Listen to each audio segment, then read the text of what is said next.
As I mentioned, it's 10 years today since that massive tsunami in Japan that caused enormous damage and has repercussions worldwide until this very day.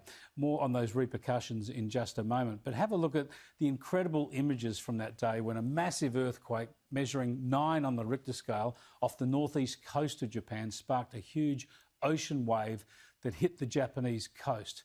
The Japanese have given them the name tsunami, and even in this country that's historically well versed and well prepared for responding to them, this natural disaster was horrific.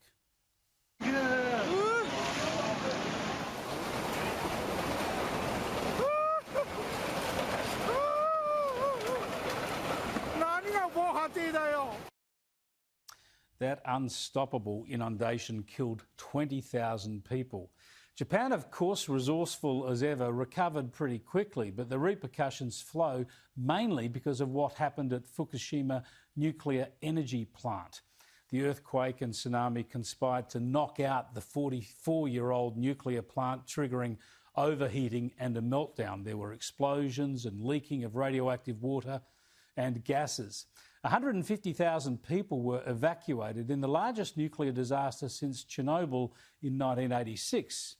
And this is where the repercussions kicked in for the rest of the world. This accident caused a global retreat from nuclear energy. Japan has closed 12 plants since then, and Germany decided to turn its back on nuclear. Plans elsewhere in the world for nuclear plants were shelved. Even with the push to reduce greenhouse gas emissions accelerating across the world, nuclear was sent backwards. Just when we should have been building more nuclear, we went with less. And did I mention the death toll from that Fukushima nuclear plant accident? So far, it is one fatal cancer attributed to the disaster. How many people do you think have died in coal mines or driving coal trucks or installing solar panels since then? So this is the real legacy of Fukushima. Sure, terrible hardship for people evacuated and reclaiming their homes around the reactor in Japan, but the real consequence has been to halt the spread of nuclear energy globally. But there are signs now that it's starting to turn around, with new, safer technology available and the push for emissions-free energy getting even stronger. I want to go to Alan Moran now, who's an energy expert we catch up with now and then about domestic energy crises. Thanks for joining us again, Alan. But I want to get your thoughts firstly on the repercussions of Fukushima. As I say, it's set back nuclear energy. Are there indications that that's starting to turn around, that countries are reassessing nuclear energy, particularly in the light of new and more modern technology? Well, I think they should be, but there's a terrible PR disaster that nuclear always has. And as you say, it's really not warranted because there have been very few fatalities as a result of problems in nuclear plants. Even Chernobyl, there were a couple of dozen, or actually 50 people, I think, were attributed to that very, very badly run plant, 50 people dead. And they were almost all from the initial explosion, which is really nothing to do with the nuclear itself. It's just a pressurization exploded. And as you say, Fukushima, there was nothing. But that did prompt two of the major, Hitachi and Toshiba, to actually exit the market.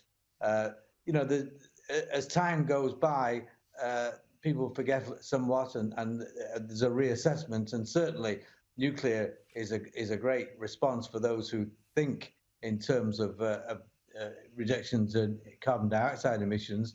But I think the woke folk basically say things like, well, if nuclear is the answer, you're asking the wrong question, or some slick piece of propaganda like that. A lot of the nations that have done well on reducing their emissions or keeping them low have had a nuclear element. It hasn't dominated in the UK or the US, for instance, but they've still had a fair bit of nuclear power, and then they've transitioned a lot to gas. And of course, France is the standout, which is 3/4 nuclear, and that's been very, very successful for them. Yes, it has. Even the French, though, are somewhat backing away from new nuclear anyway.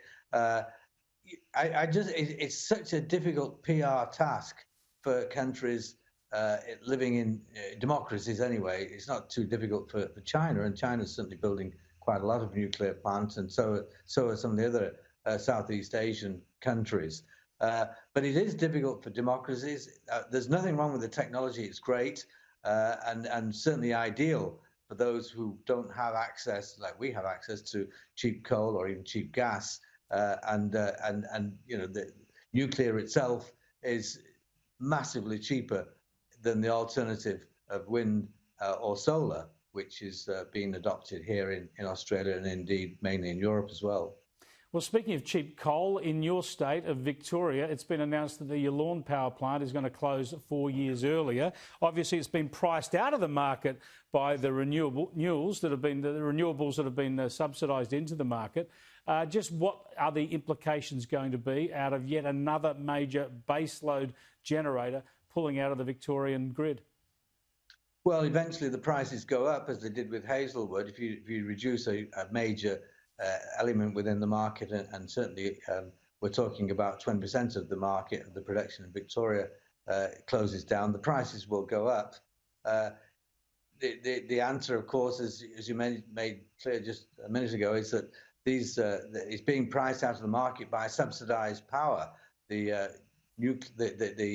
wind and solar get effectively more than twice the price that coal or gas get in the market because of the subsidies, most of which are actually hidden they're actually on consumers, and consumers don't realise they're paying them. So because wind and solar are episodic, they come in and out dependent upon the elements. This imposes additional costs on coal. In Victoria, this stage in Victoria, the government actually put a major new tax on coal, which is called a royalty, which again affected its competitiveness. So the cold commercial facts are that it's a crisis created by politics in terms of imposing subsidies on what would otherwise be a very inferior form of power. That is sure. But Alan, the politicians, whether they're Liberal, Labor or Greens, they're all up front. I mean, this is what the policy is intended to do: subsidise renewables and force coal out and shut it down. Now, the point about prices is very concerning. We've seen that across Australia over the past decade. But what about reliability? What about when there's a heat wave across southeastern Australia without a lot of wind blowing? Where on earth is Melbourne and Adelaide and all of Victoria and South Australia going to get their energy? Well, it's a good point. We're talking about batteries, but batteries basically are okay for very short-term periods, 2 or 3 minutes, stopping a crisis there. We're talking about Snowy 2, which is a massive 10 billion, 12 billion, who knows what it's going to cost in the end, which again balances the automatic instability that wind and solar have in their systems. There's a massive rebuild of transmission lines. It will cost about $11 billion to replace just the transmission lines to transport renewables as a result of those replacing the Yallourn power station. I mean, what happens is that basically governments have had a great idea. Oh, the wind and sun is free. Let's build all those power stations. But there's a very good reason why we stopped using wind for ocean transport. We went to get coal and then oil, etc. That it is unreliable, as you say, and needs other backup, or you just have to attune your economy to actually adapt to the wind itself, which means we don't have the energy intensive industries, and certainly the closure of Yallourn straight away puts some pressure on one of the 3 or 4 remaining aluminium smelters in Australia, because that Yallourn, although it didn't supply it directly, certainly has an impact on the price that smelter will have to pay in future, and any other smelter. So essentially, A, there's the price that it's dearer. B, it's less reliable, and the answer is that something has to give, and basically we have to give up on our industry, which in the end means we all have to accept a much lower standard of living. Yeah, well, and it all stems from this idea that wind and sun are free, which they're not, of course. Not to mention our air conditioners during heat waves. We will see. Thanks for joining us, Alan. I appreciate it. You're welcome. Alan Moran knows all this stuff backwards. You've got to listen to him. We've done this to ourselves. We've created expensive and unreliable electricity. It's going to get worse in a few years. And guess what? It's not doing anything for the planet. The climate's not going to improve because global greenhouse gas emissions, they're still going up because China's not doing this to itself, and nor are most Asian nations, nor are the United States. We are into self-harm in a big way in this country when it comes to energy.